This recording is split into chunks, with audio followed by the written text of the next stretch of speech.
Welcome to Thou Shalt Not Suffer, the Witch Trial Podcast. I'm Josh Hutchinson. And I'm Sarah Jack. In this episode, we talk to Rachel Christ-Doane, Director of Education for the Salem Witch Museum, about the museum, Salem, and the tragic life of Dorothy Good, youngest victim of the Salem Witch Trials. This is such a special episode. We are talking to the Salem Witch Museum in this episode. If there is an extended tour, this might be what it's like. You're going to learn so much about the Salem Witch Museum history, their robust educational programming, and the future of the museum. We'll get the behind the scenes of the Salem Witch Museum. Rachel has done a lot for the museum.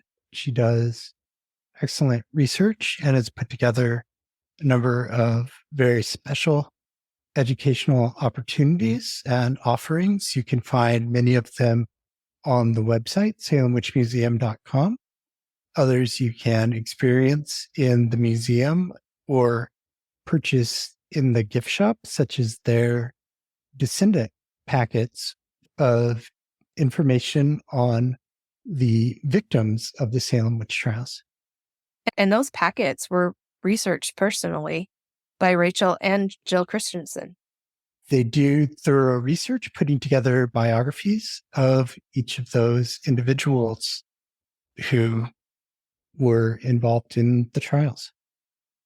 And as Rachel says coming up in the episode, it's an extended project. They're always coming out with new packets.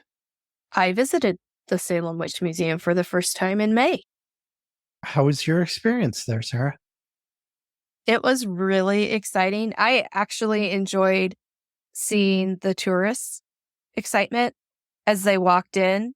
And it's just, you're anticipating, what is it you're going to learn? What is it you're going to see? And the staff is so welcoming. I was actually there at the same time. You know what that experience was like. I'd been to Salem several times, but that was my first time going in the museum and seeing their highly engaging presentation about the history of the Salem Witch Trials. And the tour guide was very knowledgeable. After the initial presentation, you'll be guided into another room where you'll see exhibits on the history of witch trials and the image of the witch over time. And then you'll be taken to a wall with a timeline of witch hunts over several centuries. You are left wanting more, and that is why their virtual programming is so great. You can stay in touch and keep learning. Our visit was extra special because we were accompanied by Dr. Leo Igwe, Director of Advocacy for Alleged Witches. And that same day, he did a virtual presentation for the Salem Witch Museum, which you can watch. And we have the link in our show notes. That really was special that we got to do that with him. You'll remember Dr. Leo Igwe from two of our previous episodes, and we'll have links to those in the show notes. We're also going to learn about the history of the Salem Witch Museum's iconic building. What is dark tourism? Is Salem tourism and its attractions dark tourism? We're going to get an introduction to young Dorothy Good, who was 4 years old when she was arrested in the trials. We'll learn what happened to her and her family. Rachel has uncovered new details of Dorothy's life after the trials. We'll learn where she went and how she lived. You will also find out a little bit about Anne Dolliver and how some of her adult experiences mirrored what Dorothy and other women in those situations suffered through. Welcome Rachel Christ-Doane, the Director of Education at the Salem Witch Museum. She holds a bachelor's in history from Clark University and a master's in history and museum studies from Tufts University. Today, she is going to introduce us to the educational programming the Salem Witch Museum offers and introduce us to the recently discovered details of the life of Dorothy Good, Salem's youngest witch trial victim. So we're going to start with talking about the museum first.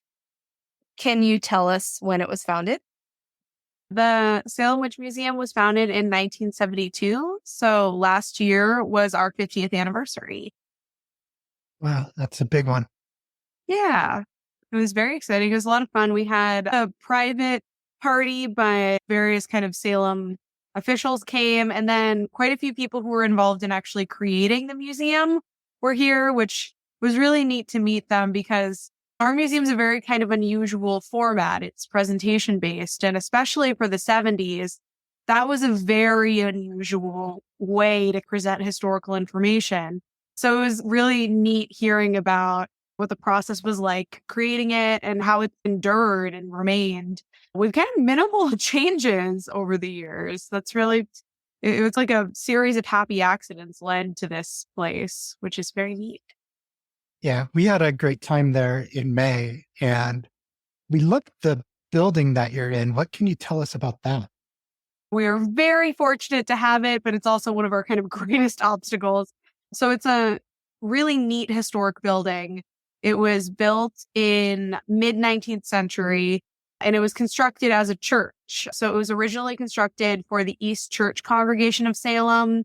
That eventually became known as the Second Unitarian Church.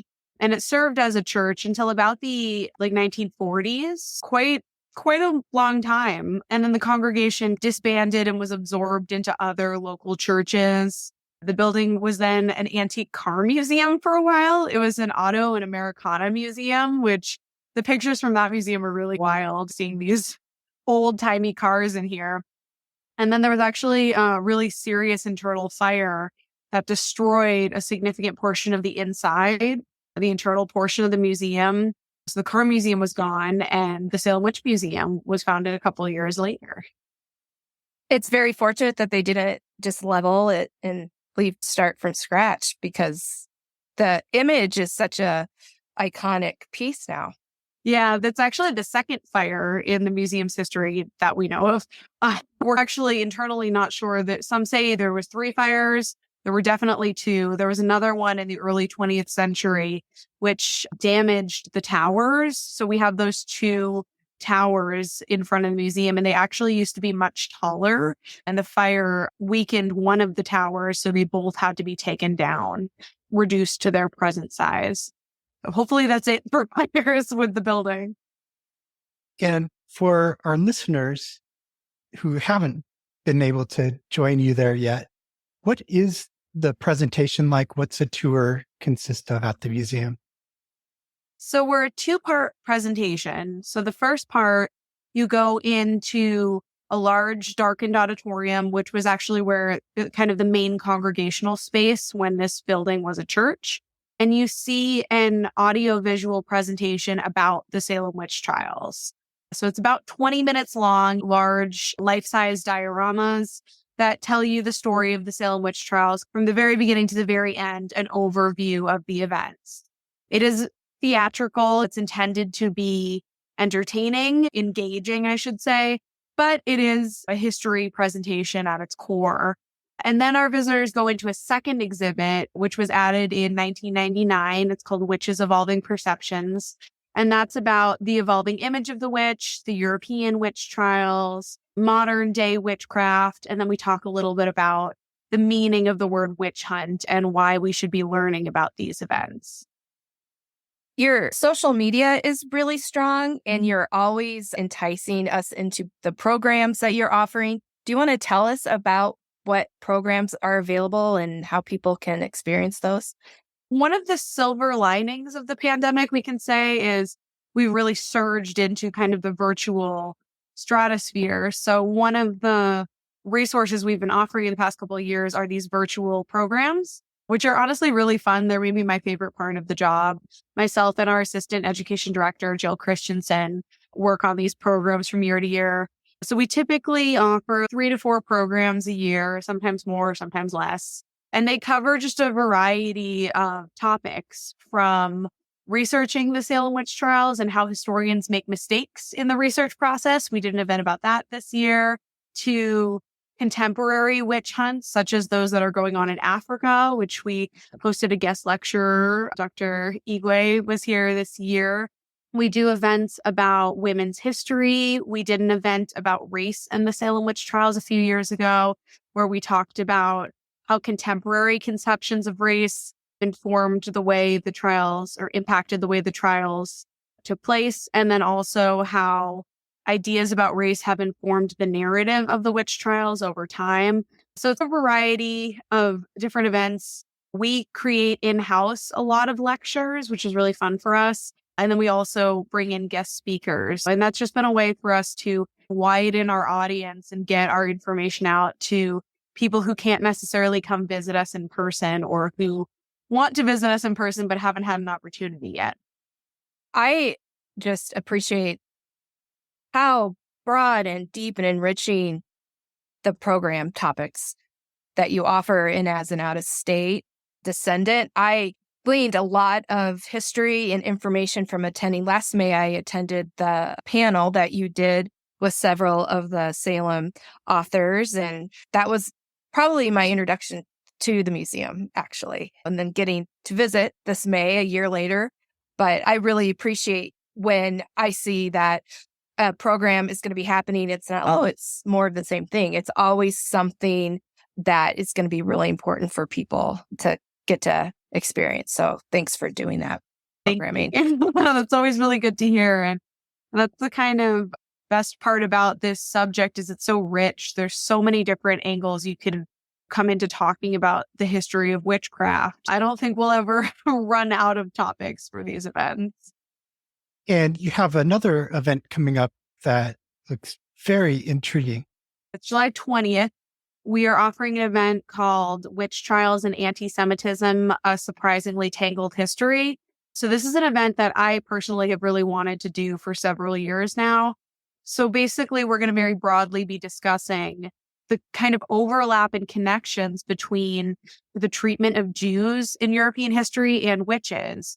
And essentially, the kind of very short version is a lot of the stories that are used to demonize Jewish individuals in the medieval period, stories about how Jews eat children and kill babies and drink blood, things that are, of course, 100% incorrect. These are just stories used to demonize others. Those same stories end up getting recycled and used again during the witch trials period, but instead of being used against Jews, they're used against witches. So we're going to really dive into that overlapping history. And we felt that this was a particularly important topic to talk about because there has been such a surge in anti-Semitism over the past few years. And a lot of these same stories are coming up again. There's this secret conspiracy of people who are hiding in plain sight and they're eating children. And you hear a lot of rhetoric today that could have been copied and pasted from 1200 or 1500. So we felt like this was a really important topic to really dive into. And it's a little bit outside of our comfort zone because we're really diving into the medieval period, but we've put a lot of time and effort into this research and we've had some really wonderful outside sources consulting with us for this. So I think it's going to be a really great program. That's wonderful. Would you like to tell us how you got started at the museum? Yeah, I ended up here by accident, I would say. It was a fortuitous journey. So when I was in the midst of my undergrad career, I was a history major and I was interested in women's history. And I didn't quite know how I was going to ever make money out of it, find a profession that would actually pay me to do that kind of history. I applied to a bunch of different museums across Massachusetts, thinking it would be good to just get some experience in a museum space. And I applied at the Salem Witch Museum and they had opening positions. So I worked here on the floor as just a general staff member. And I just fell in love with Salem and with this history. And I've been here ever since. That was 2015. So I ended up finishing out my undergraduate career, really focusing on witchcraft history. And then when I graduated, I came back to the museum and was able to pursue a master's degree while working here. And I've been the director of education since about 2018. So it's been a really fun journey. And now I always joke that I'm so specialized in this now. I can't leave. Not that I would ever want to. This is definitely a job like no other, which is really special. And we're so glad that you're there. You're doing wonderful work with all these programming and the educational offerings that you have. I know summer's a busy season for you, but what is life like there in October? So I've been working here for about 8 years now. And even in just that time, October has become steadily more and more difficult to manage in some ways as time has gone on. So for those who might be listening who don't know, October is by far the busiest time of year for Salem. The city sponsors an event called Haunted Happenings. It's a fall festival that goes on for the entire month of October. And it was actually envisioned as it was created as a one weekend event in 1982. It was just supposed to be 2 days.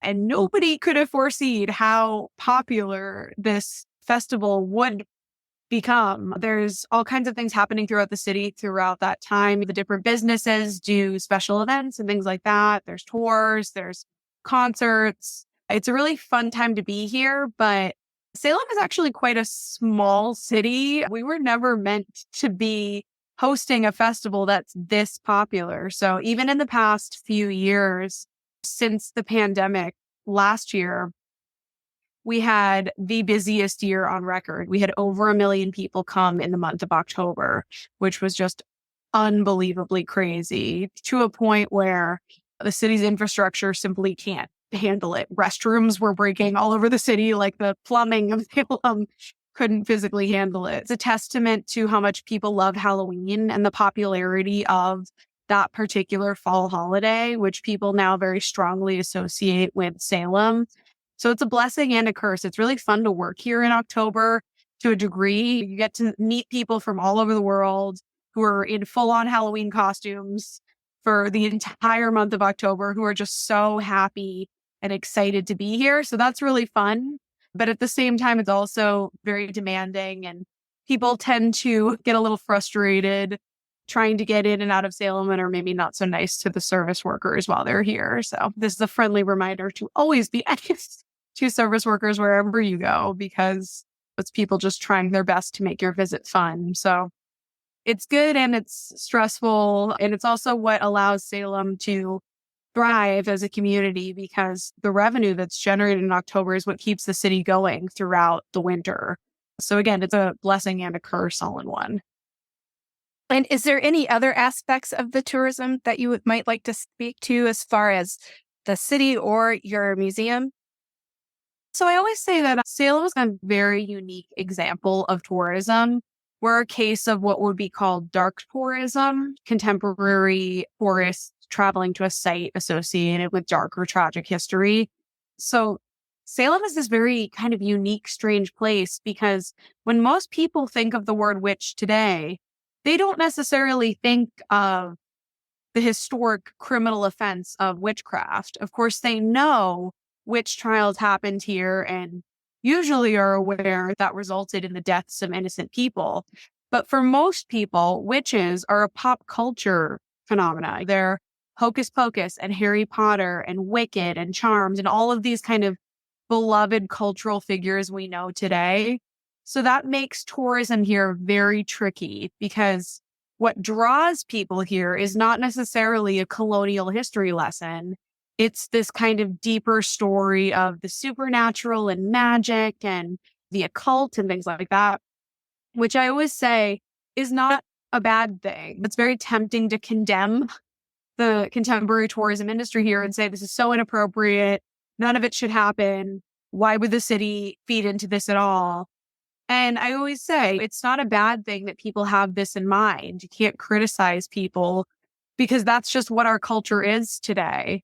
The important thing to do is, once they're here and they're excited about being here, is to then use it as an opportunity to educate them about the importance of this history and what really happened and what a witch really was in 1692. And, I won't flatter myself to say that every person leaves our museum, for example, with this kind of more enlightened view of the witch. But we certainly hope that many of our visitors do. And again, it's this kind of really unique opportunity to educate that most historical sites only dream about. So it's an interesting place. So And what are some of the historical points of interest that are near the museum? there's lots of stuff nearby the museum, lots of places with direct connections to the witch trials and also just to the broader history of Salem. Salem is an embarrassment of riches when we talk about the history here beyond the witch trials. But in terms of our witch history, we're very close to several important sites. The site where the Salem jail stood is right around the corner from our building. The site where the courthouse was and the meeting house, those are all very near where we are. And when you guys were here, we did a little walking tour and showed you the sites. And we do have a Witch Trials online sites tour on our website where you can see different sites in Salem and across Essex County that have these connections. So even if a marker isn't there today, we will show you the approximate location and the history of that site. That's our assistant education director's baby. That's a project she will work on for the rest of her life. So it's an ever expanding resource. But then we also have the Witch Trials Memorial that's very close to us. So that memorial was actually in part created by our museum. We were very involved in its creation. Our director at the time and education director were extremely involved in organizing the tercentenary and the creation of the Witch Trials Memorial. And we actually have an entire virtual lecture about the history of the memorial if anybody is interested in it. But that site is a really special place. It's right next to the old Burying Point Cemetery, which is one of the oldest cemeteries in America. And several of the judges from the witch trials are buried there. Yeah, if anybody's ever visiting Salem, I always recommend going to the memorial because it's a good place to reflect on what really happened here and the real people who were involved. Yes, thank you so much for that walking tour. It was really memorable to be able to do that with you. And we had Dr. Igwe with us.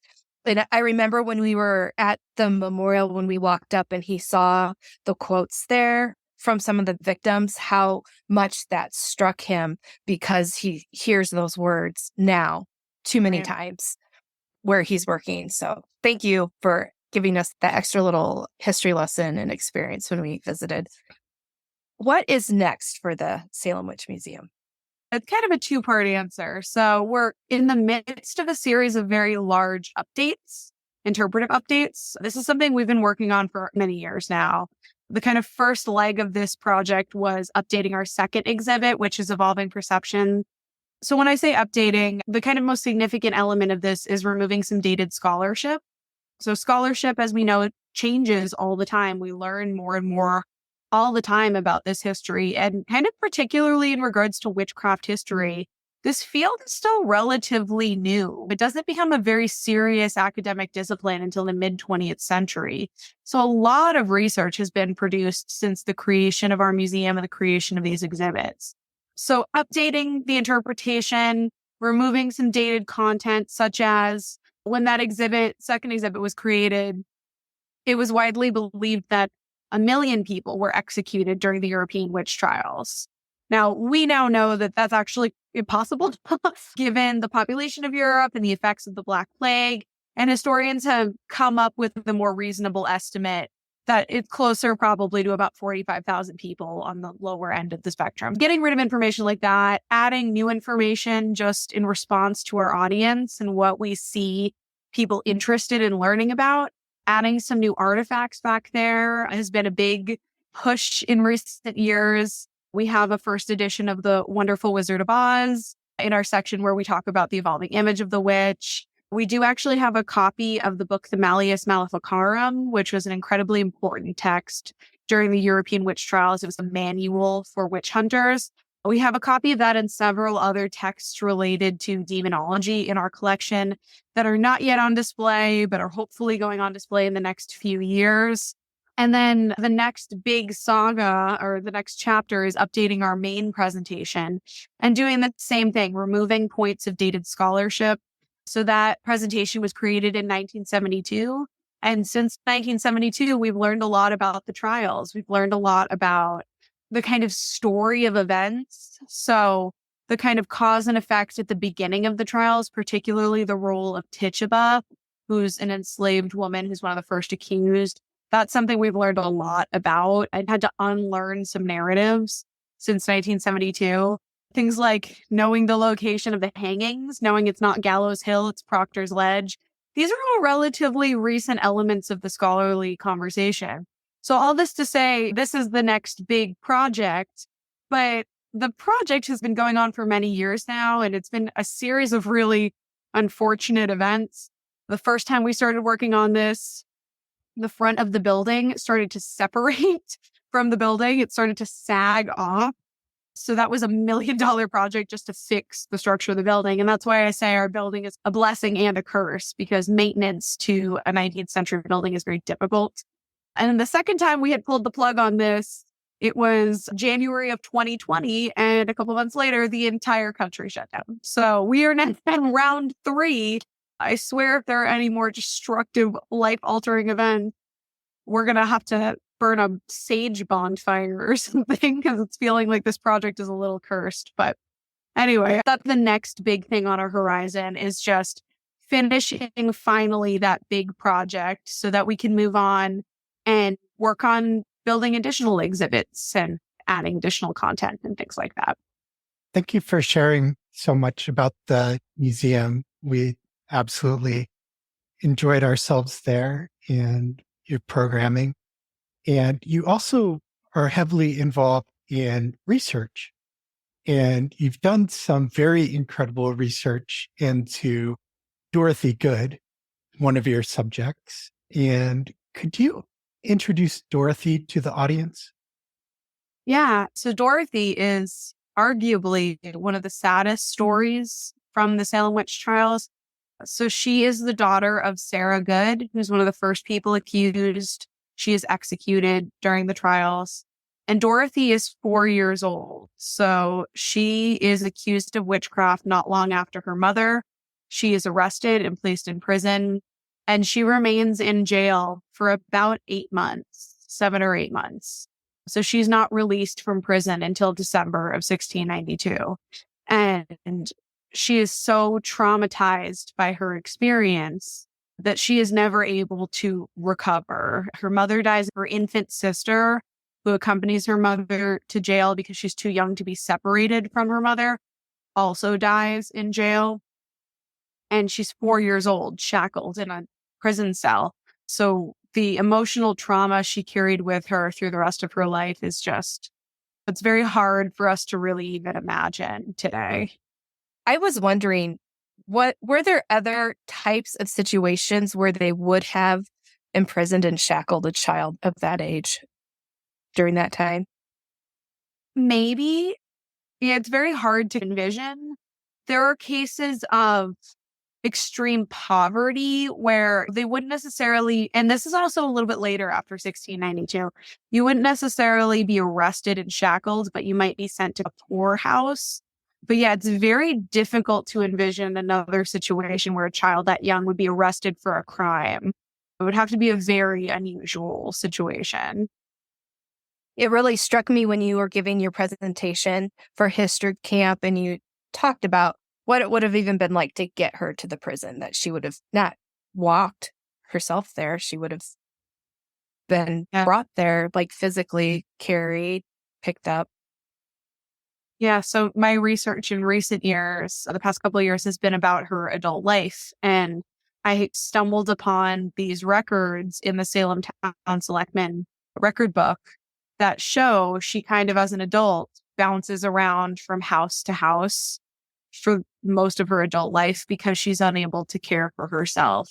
So it's this really horrible story about not only the youngest accused witch during the Salem Witch Trials, but also the life of a colonial woman who couldn't contribute to society.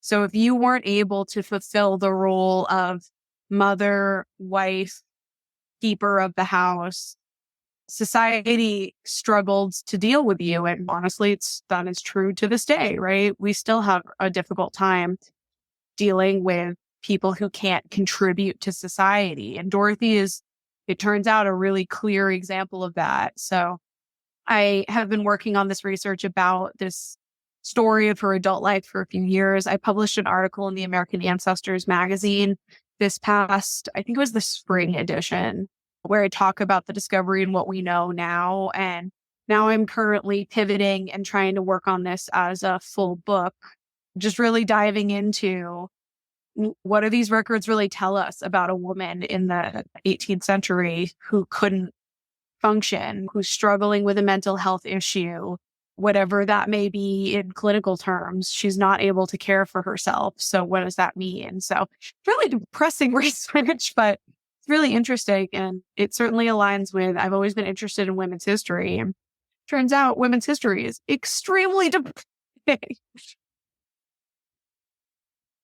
What does the story mean? What is the importance of this new information about Dorothy for understanding the aftermath of the Salem Witch Trials? Sometimes people are a little shocked when they hear that 20 people are executed, and shocked in terms of they think that number should be much higher. And I think that stems from the Salem Witch Trials are just so famous. You hear about them in popular culture so frequently. They're arguably the most famous witchcraft trial in Western history. So they assume that the quote unquote body count should be higher, or it should have been more brutal or something like that. And this is a reminder of 20 people being executed is a very large amount. Number one, we can't discount that. But then we also can't discount the people who lived afterwards were forever altered by this experience. So you didn't just go back to your day-to-day lives like nothing had happened. So many people were traumatized, would have certainly struggled to live in this community or just live out the rest of their lives. We can only imagine, especially those people who were imprisoned for months and months. So it's kind of a reminder of these events were absolutely devastating to every person involved, not just the executed, but the survivors were also forever destroyed by these events. And in the Good case, prior to the execution of Sarah, their family was already really struggling. Mr. Good wasn't necessarily helping Sarah contribute to society, and now she's gone, but he is still there. So Dorothy still has a father. Did he remarry? Did he take care of Dorothy? What happened? So he does remarry. He remarries relatively quickly after the trials. I don't remember the date exactly. I'll have to look it up, but it's maybe a year or two later. It's pretty fast, which was not uncommon during the time, especially because he now has this very traumatized 4-year-old daughter. He likely needed a partner in the house to help him. He actually submits a request for a reparations payment when the reparations process is happening in the 1700s. And previously, that request for a payment had been all that we knew about Dorothy. So he says in that payment that he is asking on behalf of his wife who's died, his other child who has died, and then his daughter Dorothy, who was shackled in a prison for months. And he says she is chargeable, having little or no reason to govern herself. So when you look up the phrase chargeable, it actually means she's expensive. So meaning that her care is difficult. It's taxing on him financially. And then saying with little or no reason to govern herself. We have long inferred that meant she's clearly struggling with some sort of debilitating mental illness as a result of her trauma. So we know that she lives with her father for quite a few years after the trials and his new wife. However, she I think it's around 1708 or so, starts to appear in the care of other people. So he clearly is not capable of taking care of her. And when he actually is awarded his reparation payment in 1711, he directs that payment go to the person who's currently caring for her, which indicates she's not living with him, certainly by that time. William Good does not come across as a good person in history. And it's always hard to draw those definitive lines about who's a good person and who's not, especially because we have such little information about them, but he's not a good provider for Sarah. We know that the couple were destitute. They were forced to beg in the years before 1692. Then during Sarah's trial or pre-trial examinations, he comes forward and he says that she's probably a witch, like he implicates her. And then after the trials are over, he ends up giving up Dorothy into the care of somebody else. We don't know what's going on with him. Maybe he's struggling with his own demons. Maybe he just wasn't capable of providing for a child that was that sick. But he does abandon her ultimately into the care of someone else. And then he disappears. And interestingly, his second wife, whose name is Elizabeth, she actually appears in the Selectmen records as well and seems to be in the care of other people. So I think he abandons both of them. He either dies and his death is not recorded, which is certainly possible, or he just disappears and he leaves them both and he moves away. So either way, not a great ending for William Good. And given the struggles that her family had with poverty and then her own challenges, I'd like to know, was there a system in place to aid people who had needs like that? Yes. And that's actually why we know why there are records about Dorothy in the years that follow. So New England's poverty laws are very much mimicking the poverty laws in England. So essentially, they're supposed to have an set of overseers of the poor, people who pay attention to the poor in your area and make sure that they're being cared for. They do have a requirement about quote unquote deserving poor. So these are people who are legal residents of your town. So that's to say that if somebody wandered into your town who is from Billerica, let's say, wanders into Salem Village would not be legally obligated to provide for that person. They would pass them back to Billerica because it was Billerica's duty to be the one who's caring for them. So yes, they did have a system in place to care for them, but they're really trying to pass people off. They try very hard not to have to care for you if they don't have to. And basically the systems that it is in place for many years is people would be put into the care of a local family. So you would live with someone for X amount of time. Usually they're doing it year by year. And the town would pay that family for your care. So they would pay for your clothing, for your food, things like that.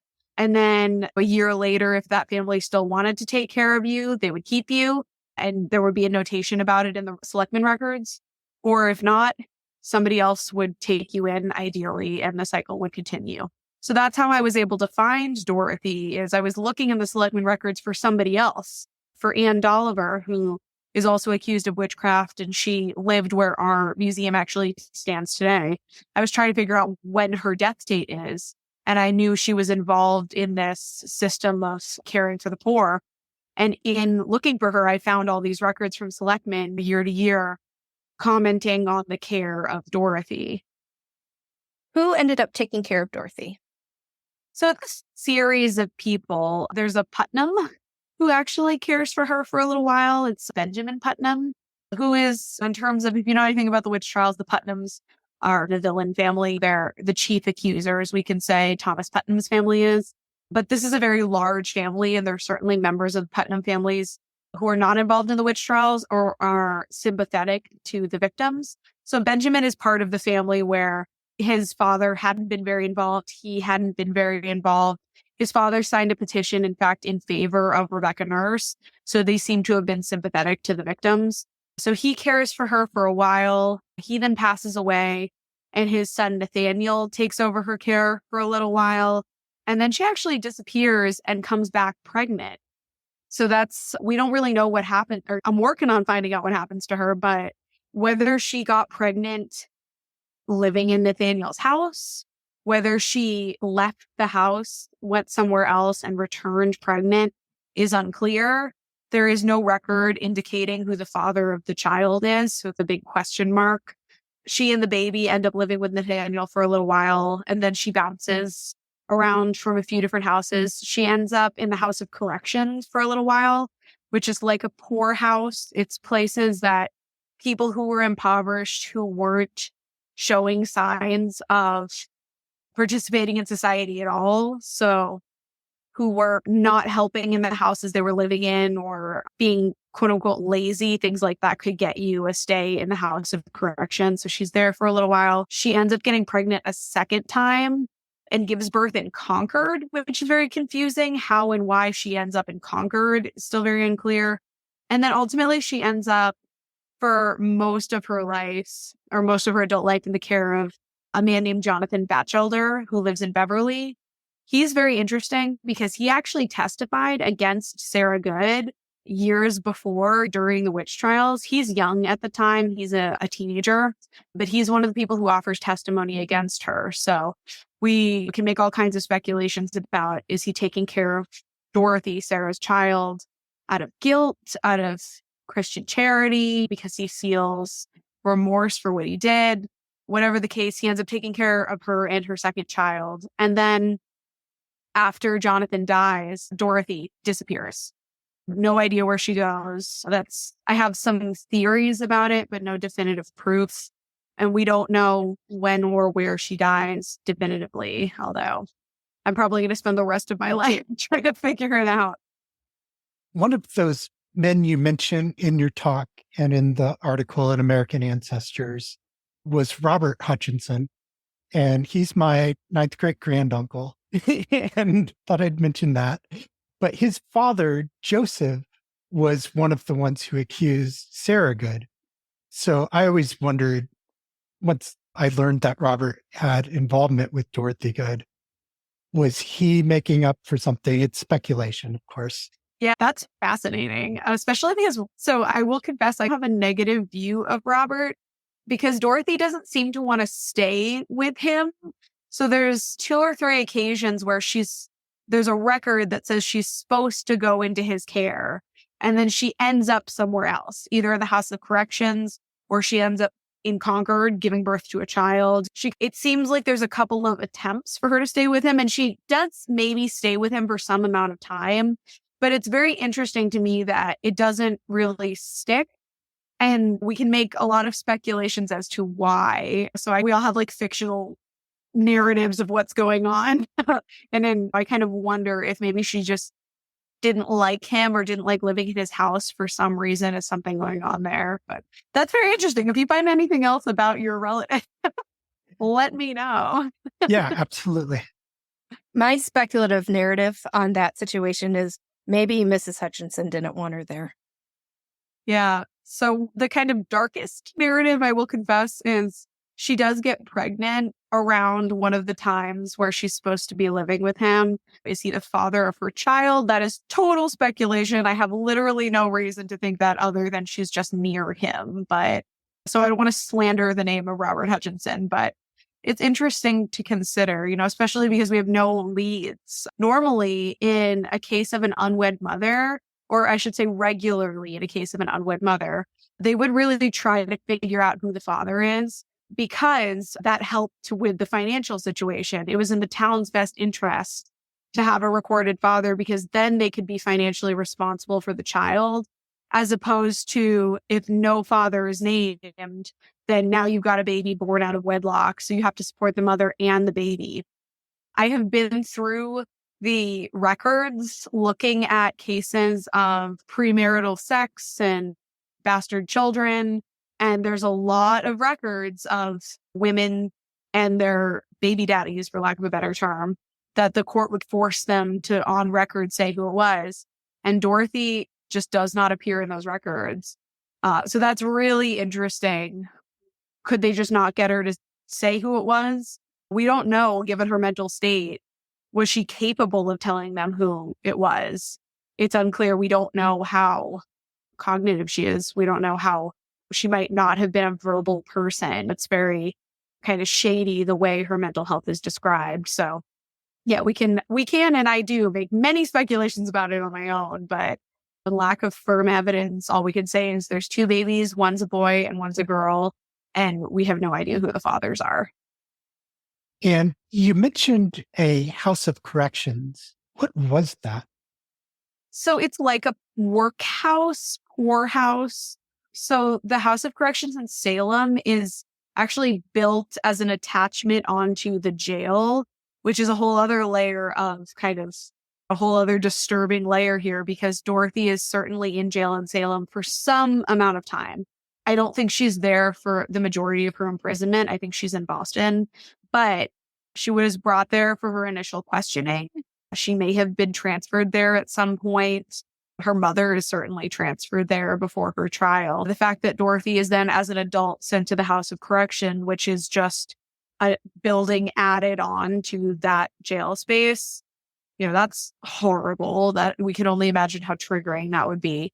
So when people who are sent there are some lines in the records describing other women who are there who are set to work, like spinning and things like that.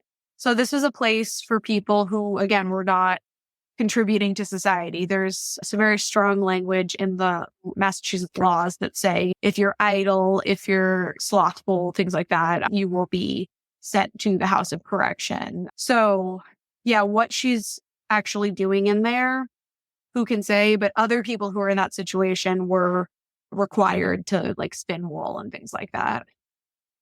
I was wondering who took care of her children.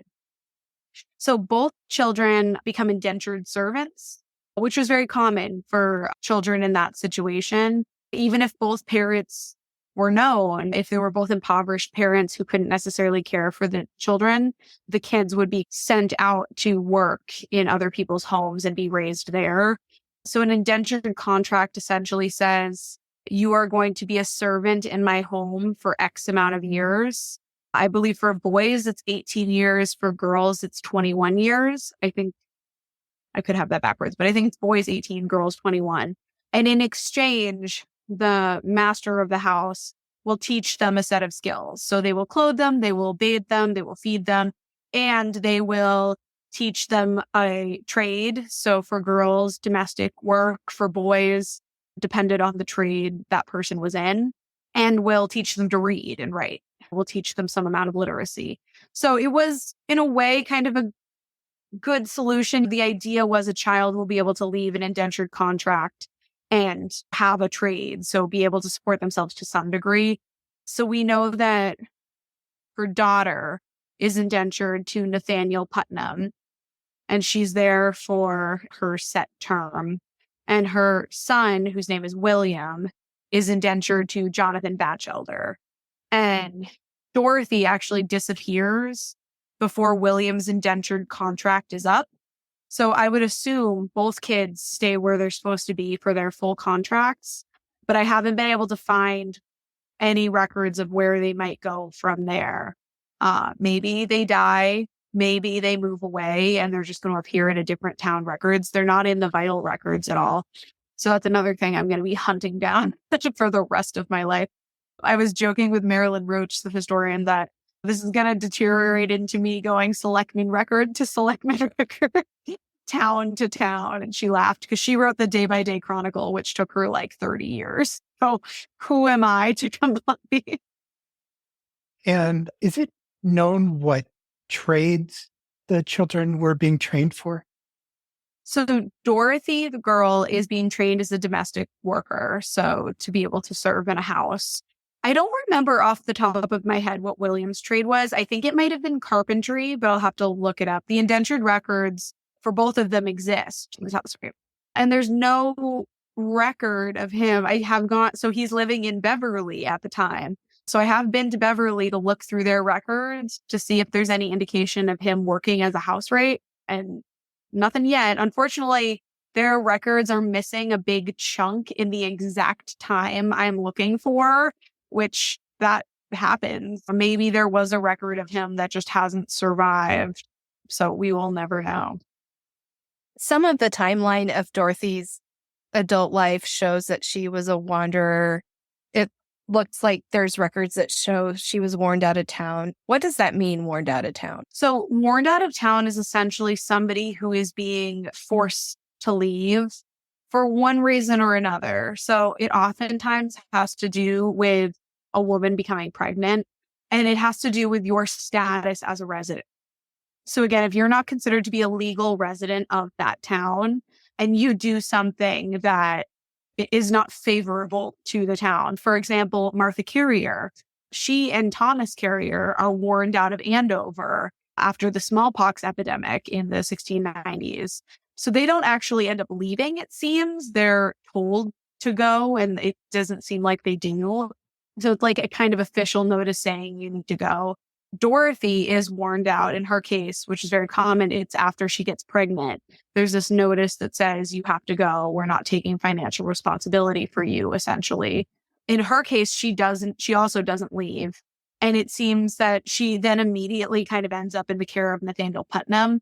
So my thought is that there's this notice issued and Nathaniel steps in and says, I will take her and she will live with me. And that will be the solution to this. Yeah, it's just kind of part of their system of caring for the poor. It's a really kind of brutal system of care. And a lot of it has to do with money, as it does today. Yeah, that's just another layer of this multi-layered tragedy. Just that she gets pregnant, has children, the fathers don't step up, the town won't want to assume the bill. So basically nobody does, except that fortunately Nathaniel Putnam does offer to take her in. Yeah, but this is just one case of an interesting and really sad window into women's lives of what happens if nobody stepped up for you. You're just left destitute. And Sarah, her mother, is in that position. She does have a husband, but the husband's pretty useless. She's wandering around the town. She doesn't have anywhere permanent to live. And she's got a 4-year-old and an infant baby in 1692. And her life has deteriorated into just living off of charity. I just think that it's really going to be incredible as you're working on your book that you can take, this tale of little Dorothy from the Salem Witch Trials, but these records that are emerging are going to put a lens on the experience of women in the 17th century in these situations. So it's really a beautiful thing. She's going to be able to teach us more about those experiences, and you're able to give that to the world. So thank you. Yeah, and I say that there's a silver lining to this horror. It's number one, it gives us this really interesting window into the life of impoverished women in the colonial period. There has been some really excellent work about women's lives during this time. Laurel Thatcher Ulrich, for example, has written some phenomenal works about being a woman and just your day-to-day life. But it's so rare to have information about impoverished people because they're not showing up in the records unless they have done something wrong. The records of their lives don't exist. So having access to that is really incredible.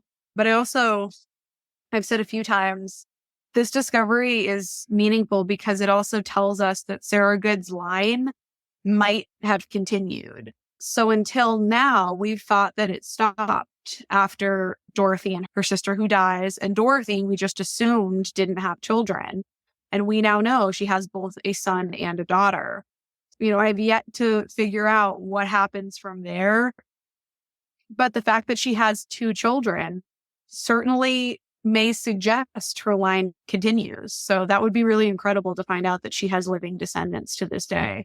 We're talking about 17th and 18th century, how unfortunate people were treated. And unfortunately, our legacy of treatment of the unhoused, the impoverished, unwed mothers hasn't been stellar since then either. I'm thinking that's the epilogue of this book is that when we're talking about the 17th century or the 18th century, we tend to say, oh, those unenlightened early colonists, they were just less intelligent than us today, more brutish, less civilized, and we have made it so far since then. And the truth of the matter is that is absolutely not the case. We have so many similarities with people living during this time. We are still struggling with the same issues they struggled with. We may have indoor plumbing, but that doesn't make us better than them or more intelligent than they were. So that's something that I always feel like it's really important to stress. And yeah, in this case, looking at the treatment of unwed mothers, of women who struggle with a mental illness that's debilitating. There's a lot of similarities between then and now, and we can't ignore them. There are so many laws that really disturb me today, and more come up every day about that almost make it illegal just to be impoverished. You Yeah. can't sleep in public. People are taking benches away, so you can't even sit down in a lot of places. And it just makes it's an impossible situation you're in already.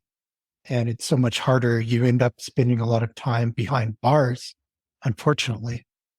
Yeah. And again, it's not very different. It's not so different from the 17th century, unfortunately. And so we don't know where she went after Salem and Beverly. Not definitively. So I say at the end of the lecture, there's a theory. So there is this very intriguing newspaper article that is published in New London, Connecticut, that says that's a death notice for a woman named Dorothy Good that describes her as a transient, vagrant person who has been found laying dead in a bog meadow. And it is, I don't remember the exact timing, but it's maybe like 20 years after she disappears. So I can certainly speculate. I think maybe, and this is all super speculation, but Jonathan Batchelder may have been a consistent person in her life. She stays with him for a very long time. That's the truth of the matter. Does she feel safe with him? Is that kind of becoming a home for her? And then he passes away and she disappears. So my thought is, and she also has this recorded tendency to wander. That's something that comes up in the records a couple of times, that she's a wandering person. So my thought is, he dies and maybe she leaves and she just ends up wandering town to town, maybe getting warned out of other places. That's my, not hope, but going forward, my last kind of thread here is looking at other notices of people being warned out to see if she appears anywhere else. That would at least give us some indication of where she is. And maybe because it's a period of numerous years, she certainly theoretically could have wandered as far as Connecticut. It's a very long period of time she's missing. That is a very far distance to go. It seems impossible, but it is technically possible. And just the description of her, Dorothy Good, a transient, vagrant person, it sounds like her. It sounds the way that she's described in the records in Salem. So it's been pointed out by my colleague, this could also be her daughter, whose name is also Dorothy Good. It seems less likely to me because Dorothy Good Jr. is in a more stable situation. She's an indentured servant for Nathaniel Putnam. She's learning a trade. It feels to me like, why would she end up being a transient person? It's possible. But yeah, it does feel like that I have this kind of just feeling it's her. I can't say definitively, and what a horrible ending though. Like, part of me doesn't want it to be her, because if it is, she ends up dead in a bog. She ends up dead outside, probably having died from exposure. And that's horrible. I really want her to have ended up somewhere where she's being cared for by a loving family, but who can say? It doesn't always work out that way, unfortunately. Yeah, it's really incredible that a name was even included in that description, because then you could have never put this as a possibility to her story. And then I know you had mentioned how this post was in multiple news outlets. That's very interesting. Yeah, it's republished in 3 other papers in addition to the one in New London, including one in Massachusetts. I believe it's 2 in New York, 1 in Massachusetts. I did have a long conversation with the historian in New London, or the archivist in New London, about this. She very kindly is the one who helped me find the full text for it. And she was wondering, is it just because it's so sensational of a story? It could just be that's a horrible way for someone to die. Maybe that's why it's published in multiple news outlets. It also feels to me, though, like it's certainly possible people were aware of her role in the witch trials. It's a reach because they don't say anything about the witch trials in that death notice. Maybe that's why it reaches so far, is because people are aware, or maybe people regionally had been aware she was involved in the witch trials in New London, and they wanted people back home to be aware she had died. So it's a very interesting little piece of text. And I also mentioned in the article that Good is not a very common surname at this time.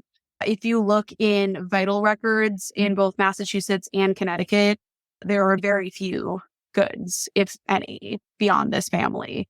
There's variations of the name Good, like longer versions of the name, but just to have someone with the last name Good and then to have also the first name Dorothy, it's either a very remarkable coincidence or it's one of the two Dorothys from Salem.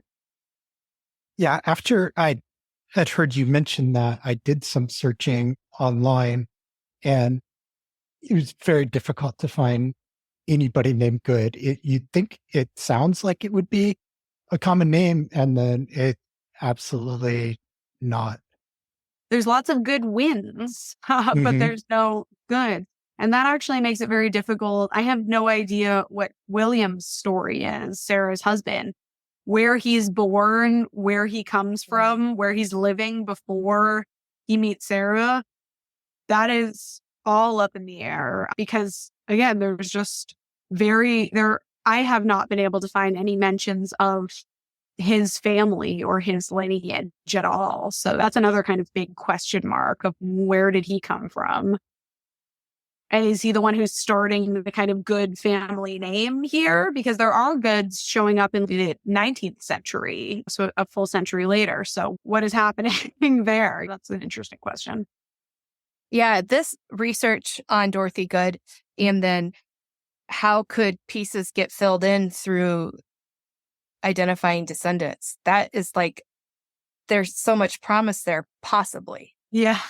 Yeah, that's the interesting part about a research project like this is there's a lot of possible ends.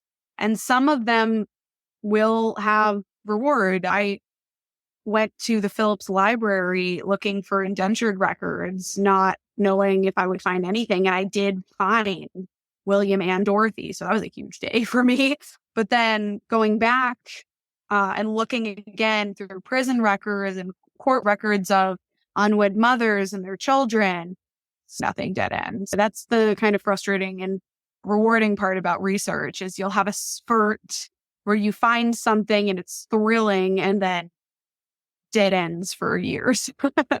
So we'll see. I was really blown away that you found anything at all because I had always thought that her story dead ended with her just being chargeable and needing maintenance the rest of her life. Yeah, me too. Yeah. This, as I said, was a total accident. It was research about another person who I didn't know if I would be able to find anything about her. But Anne Oliver is a pretty obscure research subject. She, like Dorothy, is another person who struggles with mental health issues. She's the daughter of Reverend John Higginson, who is he's the older minister of Salem in 1692. So I was just looking I knew she was in the care of the town after her father died. And I felt like logically there should be a record of the payments for her care from that point on, because it's a financial transaction. And theoretically, when those payments stop, that means she has died. And so I was just super lucky to have access to these selectmen records. They were digitized only a few years ago, evidently.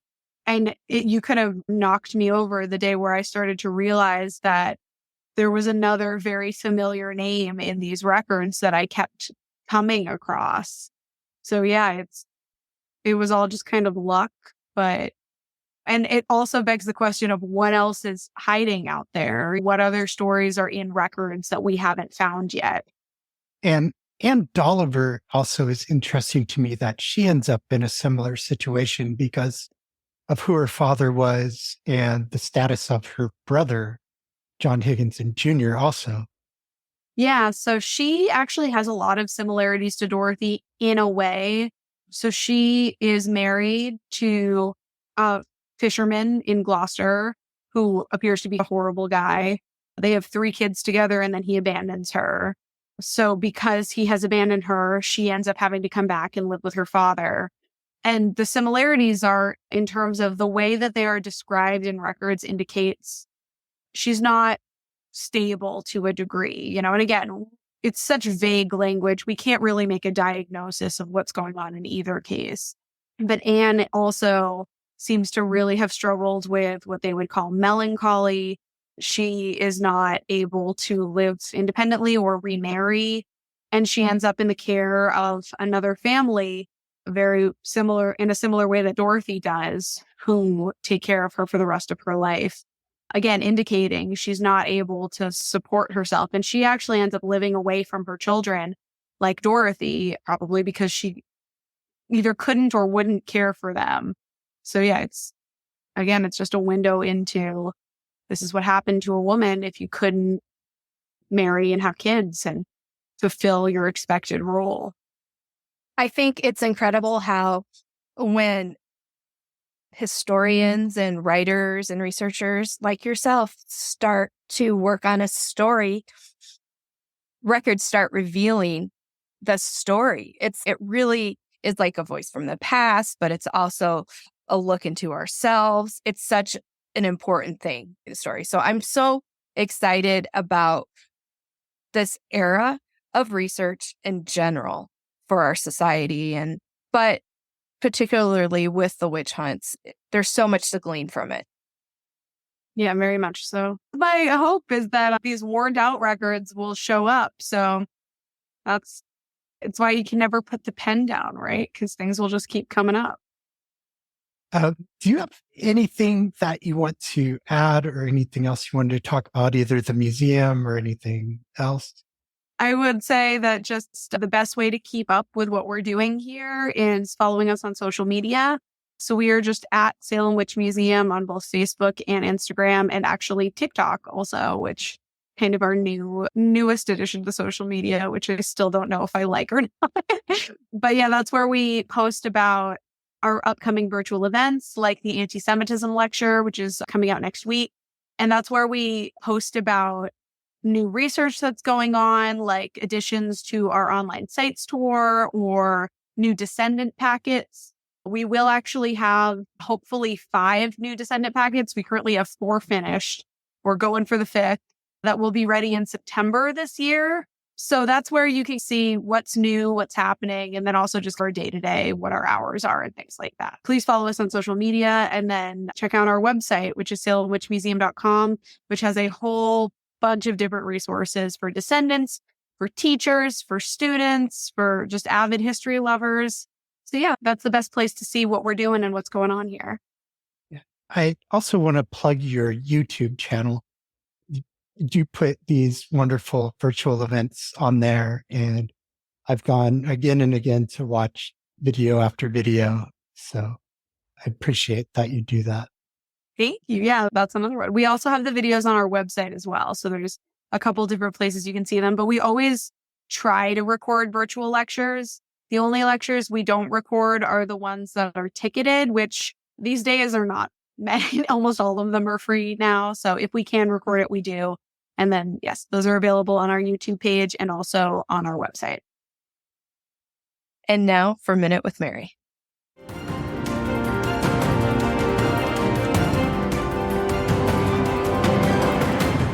Joannatown. I would like to address the misconception that our grandmother, Joanna, was accused of being a witch. She was not formally accused, ever. But she was named in 1692, long after her death. The misconception originated circa 1670 when Reverend Thomas Gilbert of Topsfield was accused of being drunk before Sunday service, during the Sunday service, and at the dinner following the Sunday service. Actually, he was so late to service that morning that some congregants actually left. But those who stayed were in for quite a show.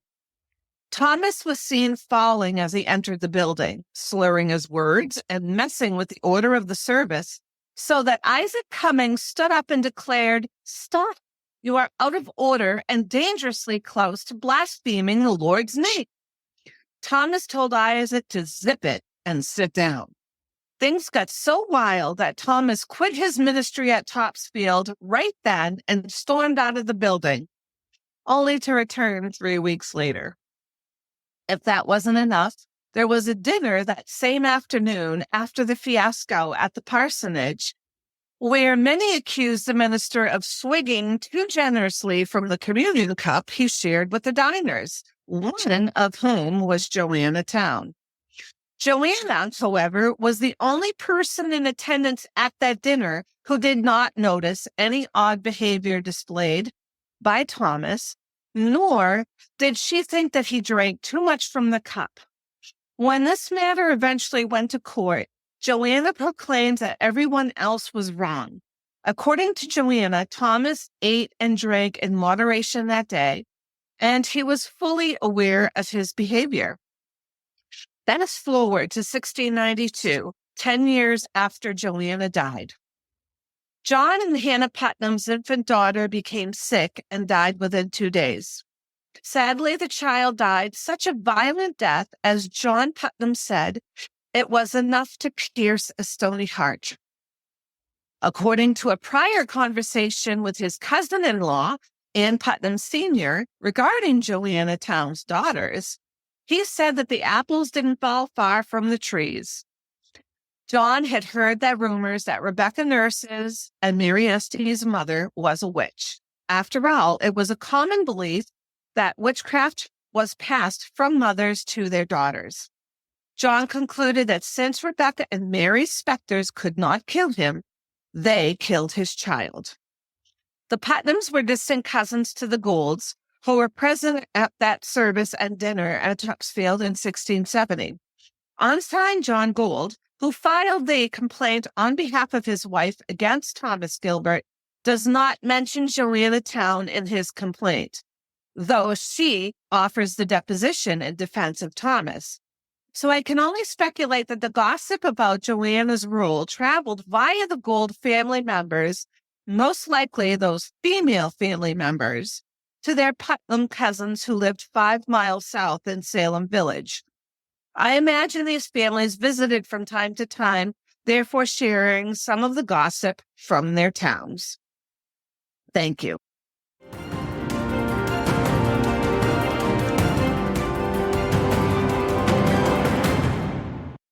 Thank you, Mary.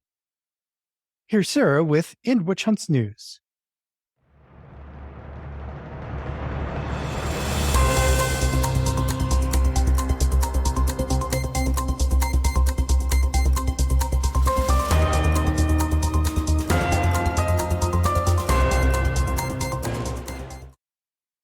End Witch Hunts, a nonprofit 501c3 weekly news update.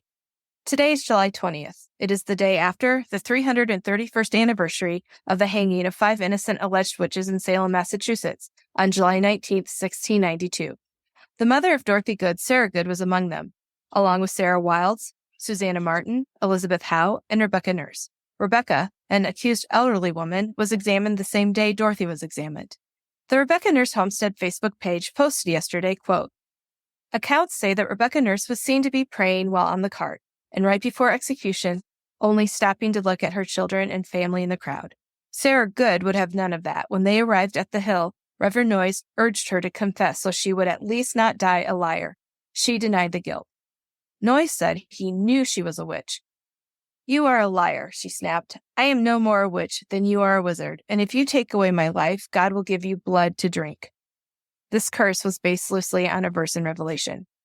What happened to these accused witches of the past is not unlike what is happening today. What you learned about Dorothy's experience as a 4-year-old and the outcome of her adult life is the same story we hear today. Right now, people are targeted and hunted just like the Goods. They are believed to have used sorcery or evil to cause misfortune to their family, neighbors, or community. In many, many countries today, misfortunes like dangerous weather and unexplained or even everyday common sickness or death are still believed to be caused by humans doing supernatural harm. In Ghana, women are hunted as witches, and thousands of them are now in refugee camps. These refugee camps are known as witch camps. The women sent away to them are alleged witches. They are innocent. They are not witches. These are not witch camps. These are refuge camps loaded with forgotten women. women who have not forgotten the life they were torn from, women who carried the visible scars and damage on their bodies from the attacks they endured. They survived brutal attacks, but now they are set aside. Their existence is buried in the past that they were plucked from. They are barely surviving. Many of them do not survive. Multitudes of women do not supernaturally cause mischief and misfortune. Once a child is targeted as a witch, their old life is over. Nothing is ever the same for them again. The family is never whole. They are no longer in their home with their family unit, living life as it was prior to the accusations. Most often, extended family is no longer close. Family is scattered. Awareness of the violent modern witch hunts against alleged witches is increasing across the world. You are aware and can take action. Share the information. Make a financial contribution to an advocacy organization. International media, organizations, governments, individuals are taking action and educating about it directly in the affected communities. In Africa, India, Melanesia, and in additional affected places, many advocates are risking their lives to educate, rescue, intervene, and rehabilitate victims in the communities gripped by harmful practices and violence due to sorcery fear or witchcraft fear. The United Nations Human Rights Council is acknowledging the crisis and urging additional efforts by all stakeholders. We are all stakeholders in efforts to stop these witch attacks and abuse crimes against men, women, and children. When you see it in the news, read about it and share it. Educate yourself and others. Next week, you'll hear from advocate and professor Miranda Forsyth, director of the Working Committee of the International Network Against Accusations of Witchcraft and Associated Harmful Practices. Expect to hear specific ways many organized groups of people are working as advocates. Learn about Papua New Guinea's action plan for sorcery accusation-related violence. Expect to hear specific ways you can start advocating. You do not have to wait to get involved. It is everybody's business to take a stand against the violence humans endure due to the supernatural fears of other humans. Thou Shalt Not Suffer podcast supports the global efforts to end modern witch hunts. Get involved. Financially support our nonprofit initiatives to educate and intervene. Visit endwitchhunts.org to make a tax-deductible contribution. You can also support us by purchasing books from our bookshop, merch from our Zazzle shop, or by subscribing as a Thou Shalt Not Suffer podcast super listener for as little as $3 a month at thoushallnotsuffer.com. Keep our t-shirts available on Zazzle.com in mind when you start to get excited about Halloween 2023 and buy some fun wear. Sport one of our awesome shirts and introduce people to the podcast or one of our projects by leaving your house looking cool.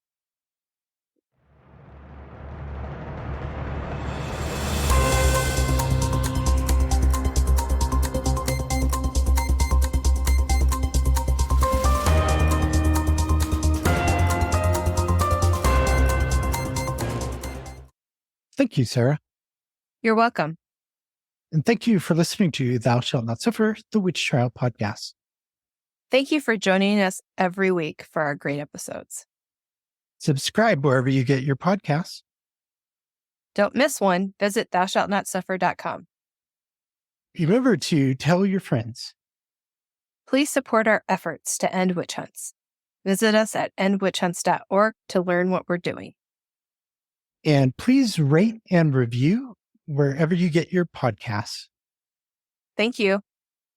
Have a great today and a beautiful tomorrow.